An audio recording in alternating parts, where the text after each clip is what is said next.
individuals stepped into the belly of the Titan submersible, their eyes reflecting the same spark of audacious curiosity. At the helm stood 61-year-old Stockton Rush, a maverick pilot whose day job was being the founder and CEO of OceanGate Expeditions. The firm orchestrated the daring voyage to the ghostly remnants of the Titanic. The silver-haired Stockton was no ordinary engineer, with his roots in the aerospace industry, a well-known passion for the uncharted depths of the sea, and inventive submersibles. His brainchild OceanGate came into existence in 2009, but it was not until 2021 that it began offering Titanic expeditions to thrill-seeking patrons.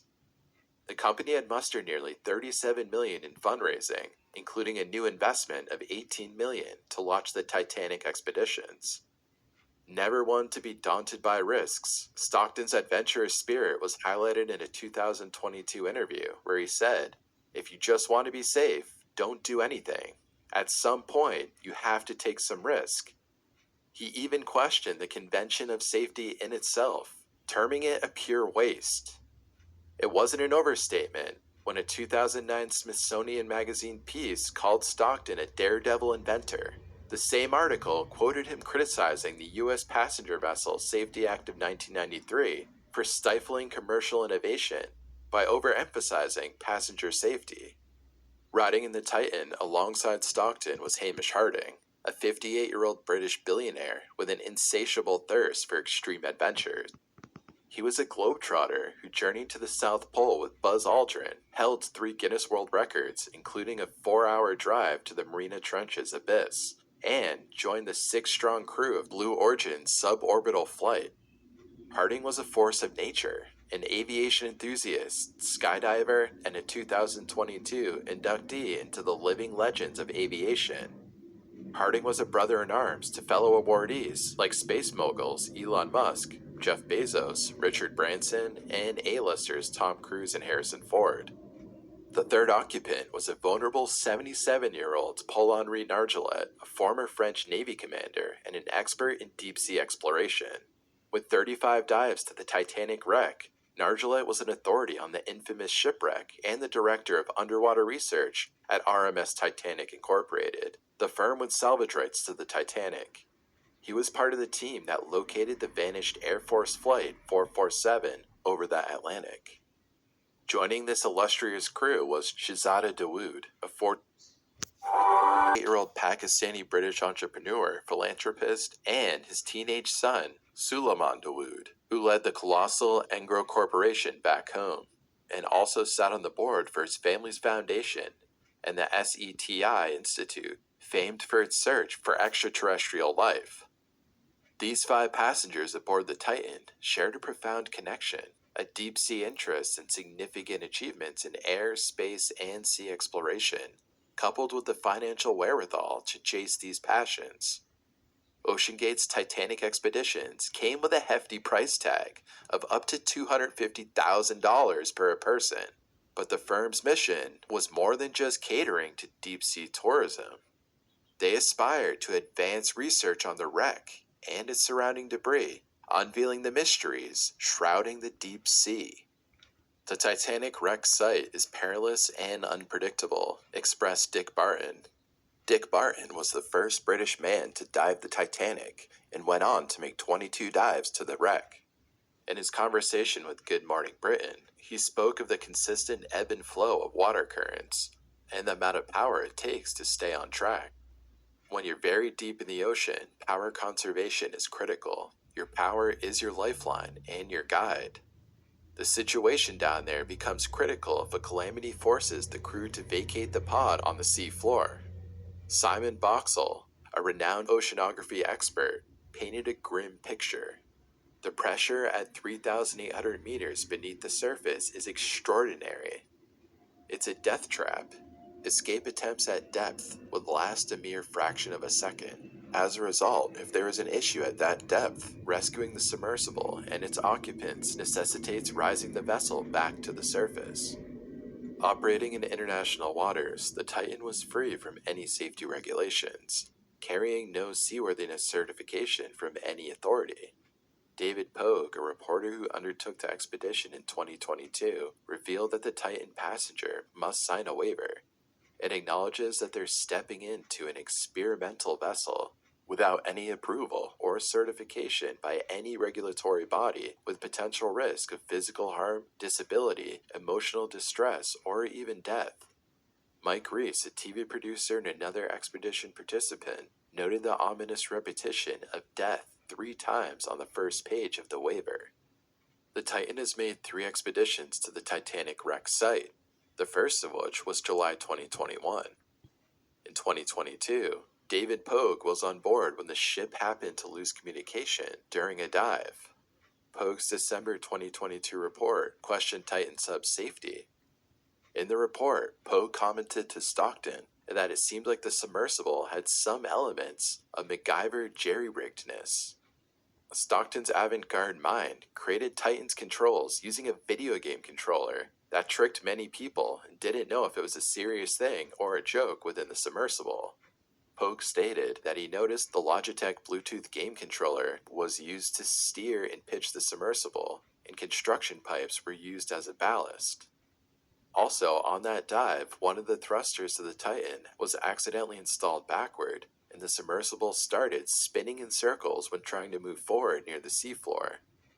As a BBC documentary, Take Me to the Titanic, reported, the issue was bypassed by a steering wheel holding the game controller sideways. The Titan, a petite teardrop-shaped submersible, lacked the prowess of a naval submarine. At 22 feet long, it had room for 5 in its interior, crafted from metal, resembled a minivan size, devoid of seats but featuring a tiny toilet and a singular pothole window. Its scale and design made it unsuitable for prolonged underwater stays or unassisted port arrivals requiring constant vessel support. During an experience on the Titan, passengers were handed sandwiches and water for a 10-hour-long journey, which allotted to merely 20 minutes to witness the Titanic wreckage. Curiously, one of the passengers noted that the compass behaved erratically throughout the entire voyage. The Titan's deep-sea pursuits ruled out the use of GPS, relying instead on a text messaging system to communicate with the Polar Prince, which is the mothership that deploys the sub. The stark reality of life support on the Titan was its limited oxygen reserves, just 96 hours. So when this submersible goes missing in the ocean, a life support countdown begins. If there was some sort of emergency inside the sub and the crew needed to get out, there was no way they could. It was sealed from the outside with 17 different bolts, requiring external assistance for opening. Operating from Washington, OceanGate Expeditions was a private entity specializing in charting deep-sea explorations for commercial and scientific endeavors. It had spearheaded over a dozen underwater expeditions to places like the Andrea Doria shipwreck near Nantucket. Its fleet comprised of 3 5-person submersibles, Antipodes, Cyclops 1, and Titan. Antipodes and Cyclops 1 were designed for diving up to 1,000 and 1,600 feet, respectively. The Titan, however, was built for depth, with a specified limit of 13,100 feet or 4,000 meters, just skimming the resting place of the Titanic at 12,500 feet, a fact that raised a few eyebrows. OceanGate's website credited the design and engineering of the Titan to a collaboration between OceanGate Incorporated and experts from Boeing and other entities. However, Boeing negated these claims, stating that neither partnered on the Titan nor had its hand in design or construction. Similarly, despite assertions by OceanGate and its CEO, Stockton Rush, of a partnership with NASA complete with NASA's logo on promotional material, the space agency clarified that its involvement was restricted to remote consultations and had no part in Titan's manufacture or testing. Concerns regarding safety of OceanGate's submersible Titan started swirling as early as 2018, several years prior to its inaugural deep-sea journey to the Titanic wreckage. Following an international industry group conference, William Conan penned a letter in March 2018 to Stockton Rush. The letter underscored the unanimous concern of the members about Titan's development and its proposed Titanic expeditions. Dude, you're drinking case. The worry that OceanGate's experimental approach potentially leading to outcomes ranging from minor to catastrophic, which could significantly impact the entire industry of deep-sea submersibles. William explained that the industry's primary concern was OceanGate's lack of oversight and disregard for established safety standards. OceanGate's solitary approach to the project, devoid of formal oversight, was a cause for concern among many. The industry was generally guided by a well-structured framework of certification and verification was alarmed by OceanGate's ambitions. Agencies like the American Bureau of Shipping and DNV in Europe typically oversee structures such as ships, oil platforms, and submarines for specific adherence. This includes drafting rules, reviewing designs, and overseeing testing. OceanGate acknowledged in a 2019 blog post that the major marine operators typically require vessels to be classed by one of these independent entities. However, it was contended that these processes mainly evaluated physical vessels, not a company's operational procedures or decision-making processes, which are often accident culprits. William noted that he had a conversation with Stockton where they agreed to disagree.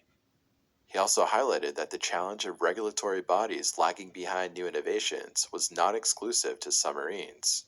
This stance of pushing regulations forward in the face of rapidly evolving technology was a common industry challenge. David Lockridge, OceanGate's former director of marine operations and an experienced submarine pilot, claimed in a 2018 lawsuit that he was fired after voicing safety concerns about Titan, especially the inadequate testing of its carbon fiber hull. Lockridge advocated for engaging a classification agency for inspection and certification, which he claimed was ignored by OceanGate management. His attempt to address these issues in a report led to his dismissal. OceanGate's counterargument cited reliance on acoustic tests better suited to detect safety issues and accused Lockridge of contract violation. They claimed Lockridge was not an engineer and disregarded assurances from the lead engineer about sufficient testing. The case was settled out of court in 2018. In the early hours of June 19, 2023, at 4 a.m. Eastern Time, the deep-sea submersible was primed to begin its descent towards the historical remnants of the Titanic. The planned launch faced minor setbacks, pushing the actual dive to a later start. Once resolved, the team embarked on their extraordinary journey with high spirits and hearts aflame with the thrill of adventure. By 8 a.m. Eastern Time, the submersible initiated its estimated 2-hour descent towards the site. A wave of anticipation washed over the crew, their hearts pulsating with the exhilaration of the imminent deep-sea exploration. But as they ventured deeper into the ocean abyss, a chilling dread crept in. The vast, crushing ocean depths seemed to encroach upon them, threatening to entomb them within the metallic confines of the submersible. At 9:45 a.m. Eastern Time, a deafening silence replaced their earlier communication between the submersible and the surface vessel. An hour and 45 minutes into their descent, contact with the outside world was abruptly severed. The vessel that once signified discovery and adventure now felt like an underwater prison. The palpable fear surged through them, their hearts pounding, and adrenaline coursed through their veins as the rarity of their predicament set in. The exciting expedition had taken a nightmarish turn, with the shadow of death looming ominously over them. In the aftermath of the lost communication, an urgent search mission was launched. The Northeast Sector of the United States Coast Guard, based in Boston, commenced rescue operations 900 nautical miles off the shore of Cape Cod, Massachusetts, responding to an assistance request made on June 18th at 9:43 p.m. by Joint Rescue Coordination Center, Halifax. They announced the participation of the Royal Canadian Air Force in the search. The mission involved 3 C-130 Hercules aircraft, 2 from the United States and 1 from Canada, a Poseidon aircraft from the United States, and sonar buoys. However, the low visibility weather conditions posed a significant challenge to the rescue efforts, only to clear the following day. As each moment passed, the urgency heightened in this dramatic race against time in the vast expanse of the ocean. The operation to rescue the Titan submersible, lost in the deep sea near the site of Titanic wreck, had posed many challenges for the United States Coast Guard. From the remoteness of the location to the inclement weather, darkness, rough sea conditions, and frigid water temperatures, the mission had tested the limits of their expertise and resources. Admiral John Mauger emphasized the commitment to the task at hand, stating that all available assets were being deployed. In typical scenarios, submersibles are outfitted with acoustic beacons that emit underwater sounds, aiding rescuers in detection. The Titan's possession of such a device remains uncertain, adding a layer of complexity to the mission. Unfortunately, neither the U.S. Coast Guard or Canada possesses underwater vessels capable of effectively aiding search and rescue efforts. While the U.S. Navy has a deep submergence rescue vehicle, it cannot reach the depths potentially harboring the Titan. The Navy does have remotely operated vehicles, but swift transportation of these vessels to the site proved extremely challenging. On June 20th, the pipe-laying ship Deep Energy, operated by Technip FMC, arrived at the site. Its cargo included 2 remotely operated vehicles and other equipment designed to navigate extreme seabed depths in the area. By 10:45 a.m., the U.S. Coast Guard had scoured 10,000 square miles of sea. In a promising development, an internal government memo reported that a Canadian CP-140 Aurora sensor detected underwater noises while searching for the submersible. Official acknowledgement of these sounds came from the U.S. Coast Guard the next morning, although early investigations had not yielded concrete results. Admiral Mauger noted that these noises' source was unknown and could have originated from the many metal objects at the wreck site. A Canadian CP-140 plane had previously spotted a white rectangular object floating on the surface. However, the ship dispatched to identify this object was redirected to trace the origin of the mysterious underwater noises. On 22nd, a Canadian-flagged offshore tugboat, the MV Horizon, deployed in Odysseus 6K remote-controlled vehicle, which was able to reach the seafloor and commenced its search for the missing submersible. Concurrently, the French also deployed a remote-controlled vehicle, the Victor 6000, capable of reaching up to 6,000 meters, and was able to transmit images back to the surface. Later that day, the U.S. Coast Guard Northeast Sector revealed the grim discovery made by the Horizon Arctic's remotely operated vehicle. A debris field near the Titanic wreck contained pieces of the submersible, confirmed to be part of the Titan. Subsequent reports confirmed the submersible's loss due to the pressure chamber exploding. The debris from the Titan was found on the seafloor approximately 488 meters, 1,600 feet from the Titanic's bow. Admiral Mauger expressed uncertainty regarding the likelihood of recovering the bodies of the 5 men aboard the submersible. Following this tragic news, OceanGate issued a statement addressing the loss of life. The recovered debris included the nose cone and the front and aft end bell, part of the pressure vessel. The bodies of the 5 crew members may never be recovered from the inhospitable depths, a devastating prospect confirmed by the U.S. Coast Guard. The broken pieces of the vessel were located about 500 meters from the ship's bow they sought to explore.